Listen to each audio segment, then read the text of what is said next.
Two women. One spent 24 years as a nurse in intensive care and operating theatres.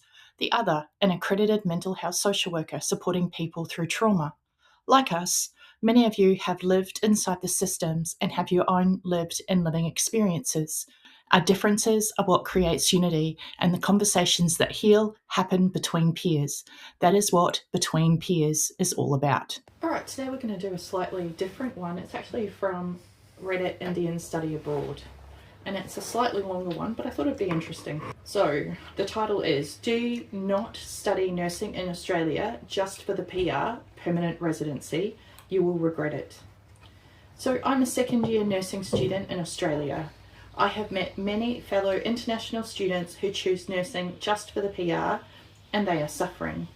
First of all, nursing is tough. No, the studies aren't hard, nor is it hard to be on your feet for a long time. The hard part is dealing with the patients. You will be dealing with actual people, and not all of them would be kind. For your first year placement, you would be likely placed in aged care. There you would have to assist people with going to the bathroom, clean poop, pee and vomit. You would need to learn to take blood samples and insert catheters.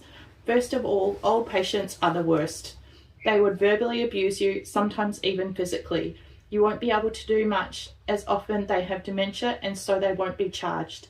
You would have to deal with disgusting bodily fluids, deal with bad smell every day, and you would still have to be kind and professional. Also, one of my friend had an old lady who once threatened the staff with a knife. Then they called the police, and the police gave her a small shock to knock her unconscious. She died, and the police officer was charged and he got in trouble. Also, you would have to deal with the patient's family all the time. Sometimes they would fight and curse at you. You would have to handle all that professionally. Also, graduate roles in nursing are competitive here in Australia, especially in the cities. Here in Adelaide, most graduate roles have 100+ applicants, and most international students I know are only able to secure jobs in aged care in regional towns. So a white, small town and old people makes the most racist environment. Also, you would have to complete about 3 months of placements before you graduate, and they would be unpaid and you won't be able to work during them. Also, you would be observed closely, and if you don't put in effort during the placements, they will fail you. They won't hesitate. Because in healthcare, it's about life or death, and you are dealing with real people with emotions. Also real people who can be absolute assholes. What Australia needs is experienced nurses, or else you won't get a job easily. If you are already planning to become a nurse, Australia would be the better place for it. Also, if you're going into nursing from a non-medical background, there would be a 90%+ chances of visa rejection. And then there's an edit. Guys, you can study nursing even if you have a different background, but your chances of refusal of visa would be very, very high. You've got to have a strong SOP, statement of purpose, and trust me, 90% of my Indian nursings are the ones who come to Australia and change their course. And now they are regretting it, as nursing is freaking hard. It isn't easy PR. Now, most of the responses to this are, duh, what did you expect? Nursing's hard. So I want to know what your opinion is on this one. Oh my God. I just did a classic eye roll, like, what the fuck did you think? Right. Like, hang on. You're in a nursing home. If you're in a nursing home, that means that it's not an accommodation issue. It's a physicality or a mental issue. So if you're in a nursing home, yeah, it's because you can't live at home. Yes. Okay. Yeah. Right? It means if you can live at home, you would live at home. Okay. Yeah. If you're in a nursing home, it means you can't live at home. So that means it's either a mental capacity or a physical capacity. That means you have regressed back to a childlike or a mental or in a deficit. Yeah. Body fluids, vomit, pee, poo, spit, scratch, tantrums. Yeah. It's, to me, it's normal. What did she think nursing was going to be like? What nursing, you have to deal with people? So she's currently second year, all right? She's saying for her physique and her body, nursing's not tough. So I'm going to assume then she's got she's highly intelligent and absorbed a lot of the biochemistry and all the other anatomy and physiology quite well. Okay, so awesome. Okay, because I actually found those aspects initially a little bit challenging for me, but then I'm neurodivergent, but I didn't know that at the time. Okay, so it makes sense. So the fact that she's picked that up easily, incredible. Smart cookie. The fact that she can stand on her feet, she doesn't find that challenging. Oh my goodness, kudos, because a lot of people would find that also challenging. Well, I've got teenagers at home, and my youngest, who is 17, had a job at McDonald's. She doesn't anymore, and that was the hardest part. In the beginning, she complained about standing on her feet for her 8-hour, even 4-hour shift. Before the break, And then a lot of places like Woolies or whatever, they have to have those standing mats for people to be able to stand all day. So, kudos to her for not finding that part hard. She's saying dealing with the patients is hard. Nursing is all about dealing with patients. That make sense. Like the things that she's complaining about, dealing with patients, dealing with bodily fluids, putting in catheters and taking blood. I was like, isn't that what nursing is all about? I am not a nurse, but that is what I had assumed nurses would be doing. Look, so in year 1 of training, okay, yes, normally it was mental health because we had to nail communication and understand communication and reality. The second thing was nursing home, okay? And those two aspects were part of our basically an AIN, right? And back in that what day, does AIN mean? Assistant in nursing. Okay. So then we could literally then work in a nursing home as an AIN. Yep. Might have changed slightly, but this is how it used to be. Then at the end of 18 months, because it was a 3-year course, at the end of 18 months, you then had, so you're halfway through second year of nursing. That's when you start learning about IVs, you're learning about catheter insertion, and it's more advanced skills. That's when you could study an exam and become an enrolled nurse. Okay. All right. So what's the difference in level between an AIN and skills an of what you could do? Okay. Literally skills of what you do, right? So AIN was literally showering and making beds, direct patient care, but not IVs, nothing. An EN is where you turn around and you're doing more advanced care. So you can do some actual medical You're stuff. actually starting to do wound dressings, basic wound dressings and medical needs. Now, we've also since then have changed and we've got an endorsed EN, which is where ENs can now start doing drugs. So you have your normal EN and then you can have an drug endorsed EN. Which is the next level again. Okay, so and then EN can't do drugs until they're endorsed. Until they're endorsed. They have to be drug endorsed. Okay. And then you've got your registered nurse, right? And then after you're registered nurse, then you've got advanced training. And specialties. Okay. So my specialties are ICU, neonatal ICU, theatres, on top of my degree in nursing. But I also did do originally the AIN and the EN because that's how I put myself through university. So as soon as I got to a stage, I could then do the exam and then work in the area to help facilitate my education. Okay. So I look at this and make it make sense why you wouldn't think nursing is hygiene.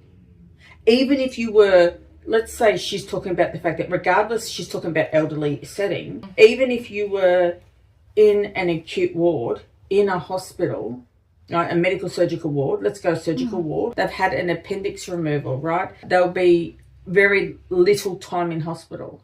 As a student nurse, you would be doing hygiene needs and making a bed. Now, in the case of this, if we talk about a surgical ward and we're using the example of someone having an appendix removal, the patient would need assistance to mobilise because it might be the first time they're standing up, so need to be supervised because of pain relief and make sure that they're okay on their gait with walking to the bathroom. Would you actually have to shower them? No. But someone would have to help them regarding if they have an IV still in place, getting the gown through the machine and on and off. So if they've still got an IV in play, there still needs to be some assistance. So you are still seeing that patient in a vulnerable state of dress. Okay. It may be naked or with a towel around them. Naked people if you are planning on being the nurse. Even if it's an appendix. Okay. So let's be realistic, and we're talking a simple procedure. okay? We're not talking over the top anything else. And they may need help doing up a gown. They will need their bed made. What do you think nursing's about? And that's a surgical ward. Yeah. So nursing is about hygiene. It's the Maslow's theory. You know how we've always talked about the hierarchy of needs? You see it from a different perspective because yours is, but it's still a lot of similarities. Yeah. It's still hygiene, safety, food, you know, it's still all those aspects. So, I don't know. When I read this, I think about slight trigger warning, but not a major one, when my mum was going through her end-of-life care. Yeah. And so she wasn't old. She was in her 40s. She was actually the same age that I am now, like mid-40s when she passed. She had cancer. And she couldn't, because of the cancer, she couldn't make it to the bathroom. And so they got her a little toilet chair. The commode. Yeah, commode, thank you. I knew there was a word for it. Next to the bed.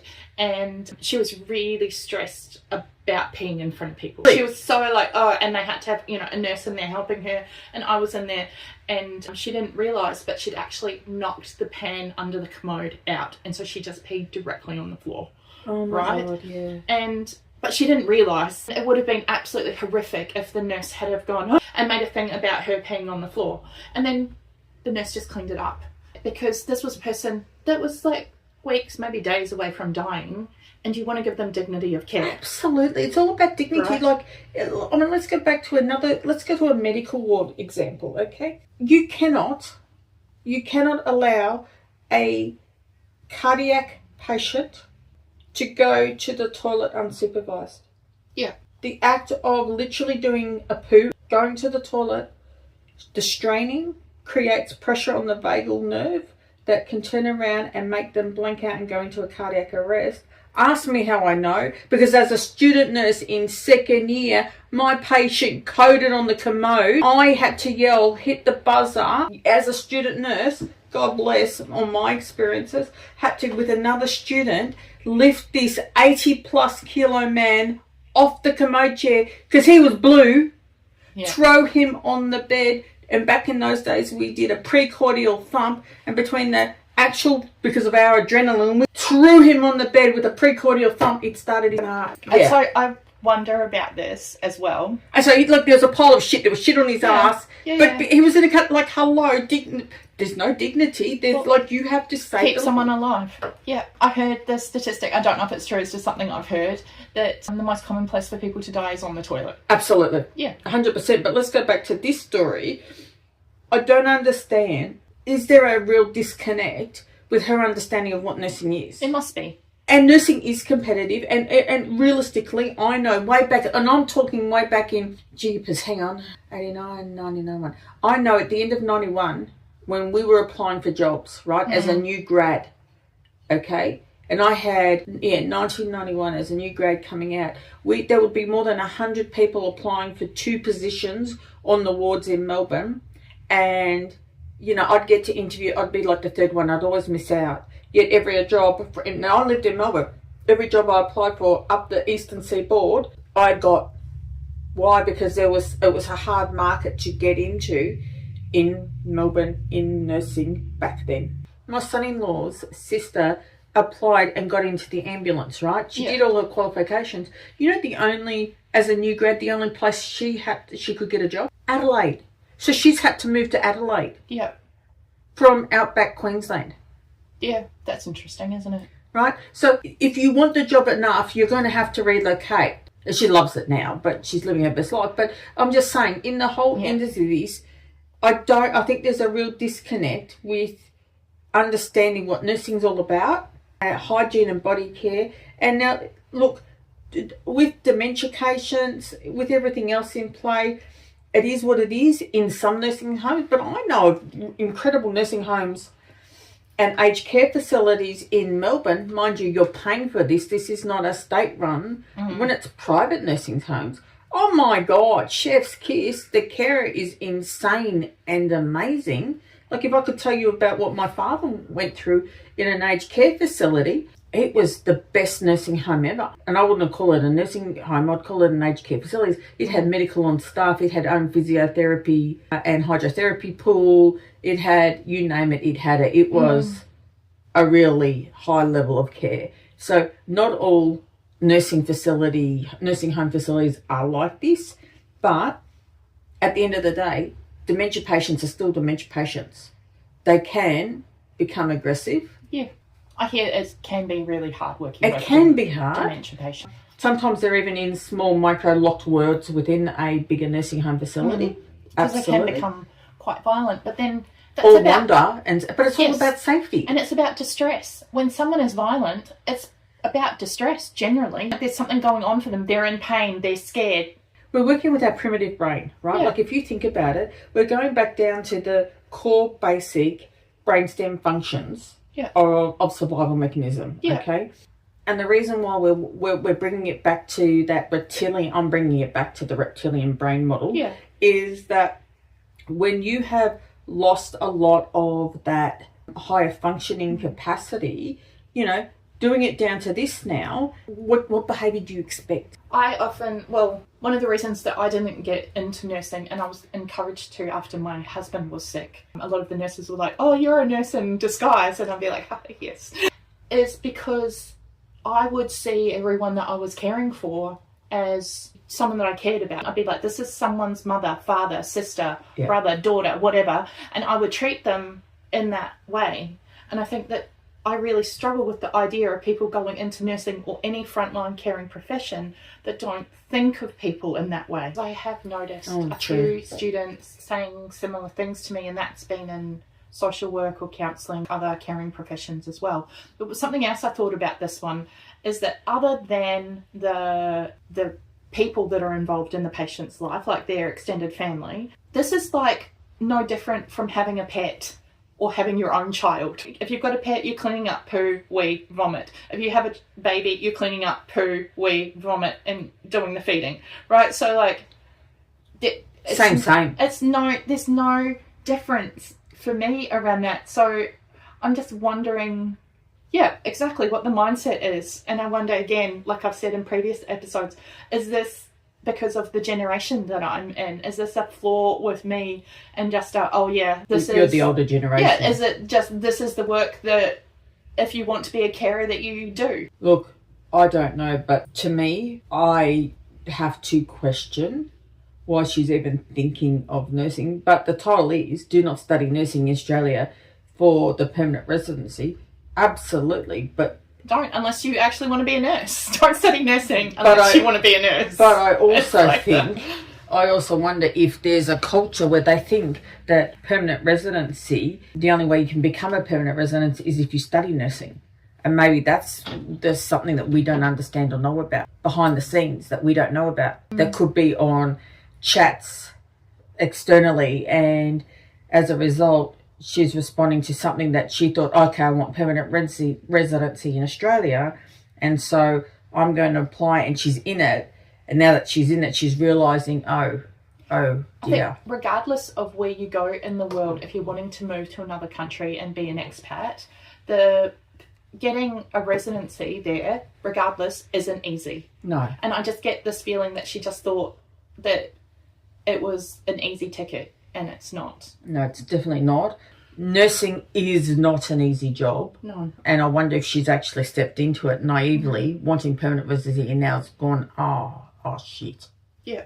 I'd be interested to hear what other people have to say about nursing, whether they were surprised at how difficult it was for similar reasons, whether they're Australian born or international, and what their experiences have been. Absolutely. And on that note, don't forget, this is Between Peers. Two amazing first line workers turning around and discussing all the issues that impact the cost of caring to us and our colleagues. And on that note, we'll see you in the next one.